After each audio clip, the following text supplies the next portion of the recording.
Olá pessoal, essa aqui é a parte 7 do curso de Introdução à Geofísica e Prospecção. Vamos falar de frente de ondas e princípio de Huygens. Bom, o princípio de Huygens diz o seguinte: imagine que você tem aqui uma frente de onda, de uma determinada onda, né? Ele diz que cada ponto ao longo dessa frente de onda se comporta como um irradiador secundário, né? Então está aqui uma frente de onda, certo? Tá aqui está um ponto, certo? Ao longo dessa frente de onda, né?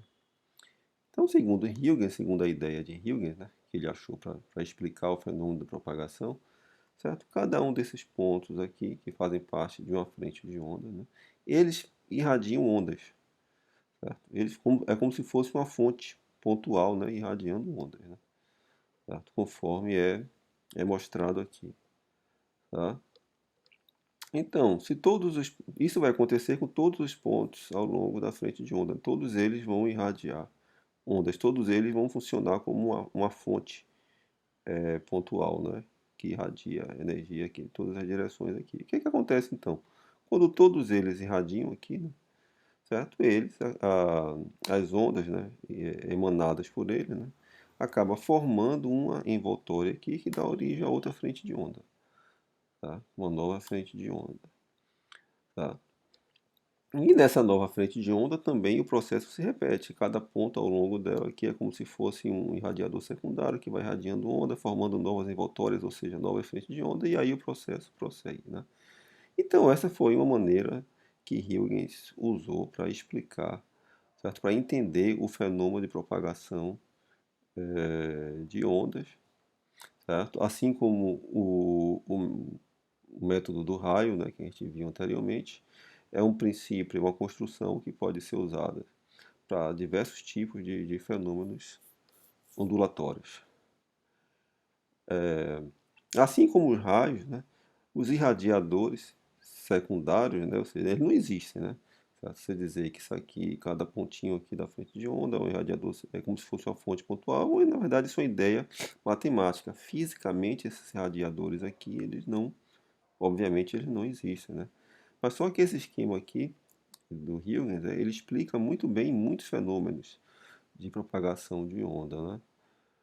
Certo? Inclusive coisas que não dá para explicar com raio, tá? Pelo menos do ponto de vista qualitativo. Certo? Vamos ver aqui um exemplo aqui clássico, né, que é a difração. Certo? Então, para relembrar aí o que é difração aí, vamos imaginar aqui que eu tenho aqui um muro aqui, uma calçada aqui, eu tenho um muro aqui, certo? E esse muro aqui ele não deixa passar nenhum onda sonora, certo? E aqui eu tenho uma fonte de onda sonora, certo? O que acontece se eu tiver aqui um sujeito aqui atrás do muro? Eu pergunto a vocês, será que ele vai conseguir ouvir o som produzido aqui por esse instrumento? Primeiro vamos pensar em termos de raio, né? Os raios que vêm aqui para cima, eles passam direto, tá? Não chega nenhum raio aqui no ouvido desse cara, do homenzinho verde, né? O raio não vai fazer curva, certo? Eu estou assumindo aqui que o meu é homogêneo, então os raios são linhas retas. Então os raios que vêm aqui para cima vão embora, né? Os que vêm aqui para baixo vão bater no muro, certo? O que é que vão acontecer? Eles vão ser refletidos, completamente refletidos. Então, aparentemente, não tem como esse cara aqui ouvir nada, né? Ele está em uma zona que a gente chama de sombra geométrica, ou seja, é uma zona onde não passa raio nenhum, né? Certo? E como é assumido lá na teoria do raio que se não tiver raio, né, se a onda não tiver caminho para chegar em algum ponto, não tem como levar informação nenhuma, né? Tá? Agora vamos fazer o seguinte, vamos repensar esse problema aqui, em vez de usar os raios nessa construção dos raios, vamos pensar aqui em frente de onda, certo? Então, esse instrumento aqui vai emanar a frente de onda que vão se propagar. Claro que essa frente de onda aqui, quando passa aqui, uma parte dela passa aqui, obviamente, mas outra vai ser refletida, né, aqui no muro, né? Certo? Essa frente de onda aqui, segundo lá o princípio de Huygens, né? Cada ponto aqui ao longo dessa frente de onda aqui vai gerando novas ondas, né, que são irradiadores secundários, né, que vão formando envoltória. Mas veja só, houve uma interrupção da frente de onda aqui em cima do muro, né? Esse ponto ficou isolado, né? Ele também irradia, né? O que é que vai acontecer aqui? Ele vai irradiar também, ou seja, ele vai jogar uma certa energia da onda aqui naquela zona ali de sombra geométrica, certo? Isso aqui é difração, é o fenômeno que a gente chama de difração, né? Tá? E pode ser explicado muito bem qualitativamente pelo princípio de Huygens, né? Toda vez que você, a frente de onda, encontra algum tipo de obstáculo que interrompe ela, tá? Os irradiadores secundários vão gerar difrações, né? Ou seja, a onda vai começar a emanar deles e começar a iluminar, digamos assim, essa área aqui, certo? Onde não tinha raio nenhum, a parte da sombra geométrica, né? O que acontece é que o nosso amigo aí, ele vai ouvir o som, ele realmente ouve o som, certo? Não vai chegar nenhum raio no ouvido dele, mas vai chegar a difração, vai chegar a onda difratada, tá? Bom, a difração também pode ser causada nesse cenário aí, né? Imagine que eu tenho aqui uma heterogeneidade aqui em um determinado obstáculo, certo? Eu gero aqui minha onda, veja só, a onda quando chega aqui nesse obstáculo aqui, a frente de onda vai ser interrompida, né? Certo? Daí que esses pontos aqui, certo? Os irradiadores secundários lá de Huygens, né?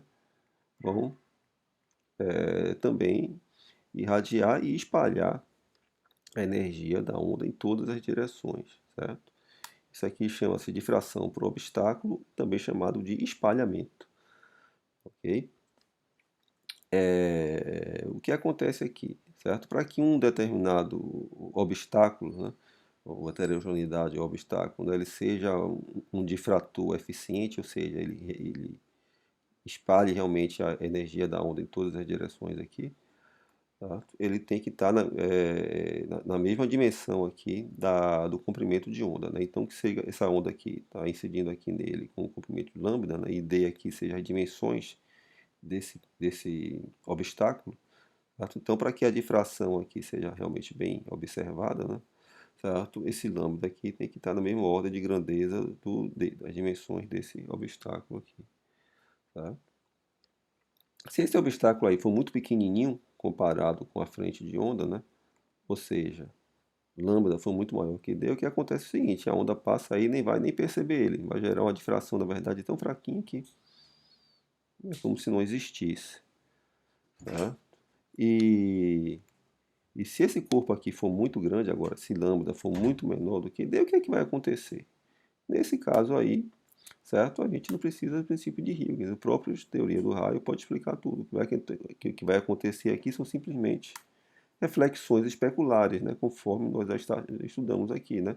Um raio bate aqui, ele simplesmente vai se refletir no corpo, certo? E vai embora, né? A gente não precisa nem a rigor, nem de difração aqui. O que vai aqui, isso aqui vai ser governado pela teoria do raio, né? Certo? Ou seja, né? A teoria do raio ela serve para explicar muito bem, né, o comportamento do campo de onda, né? Se não tiver nenhum obstáculo aí que seja da mesma ordem de dimensão do comprimento de onda, né? Ou se tiver alguma coisa interrompendo a frente de onda, certo? Gerando difração, né? Caso contrário, certo? A teoria do raio já poderia explicar muito bem, né? Tá? Bom, e na sísmica, como é que a gente observa difrações? Certo? As difrações são eventos sísmicos que ocorrem com muita frequência, certo? E bastante observáveis, né, nos dados, né? Vamos ver aqui um exemplo aqui, um modelo aqui, certo? O que é que gera difração na sísmica, né? Primeira coisa, o difrator clássico são as falhas, certo? Veja só que as falhas causam essas descontinuidades aqui, nessas quinas aqui, né? Certo? Que vai difratar a energia da onda, certo? Vai jogar a energia, a frente de onda chega aqui, ela é espalhada para tudo quanto é direção aqui, certo? Outra coisa, interfaces irregulares, tipo essas aqui, né? Certo? Isso aqui também espalha a energia da onda, gera difração, certo? Ou as heterogeneidades aqui, os obstáculos aqui, né?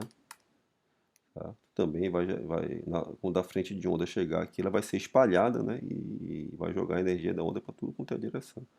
Isso aí são exemplos, né? Certo? De difrações, né? Que acontecem na sísmica, tá? Ok? E qualitativamente podem ser explicadas lá pelo princípio de Huygens. Existem outras coisas também que o princípio de Huygens pode explicar, né, conforme a gente vai ver lá mais na frente, né, é o exemplo da onda refratada, certo? Então é algo realmente bastante útil para a gente, né, para explicar do ponto de vista qualitativo vários fenômenos de propagação de onda. Bom, então por hoje é só.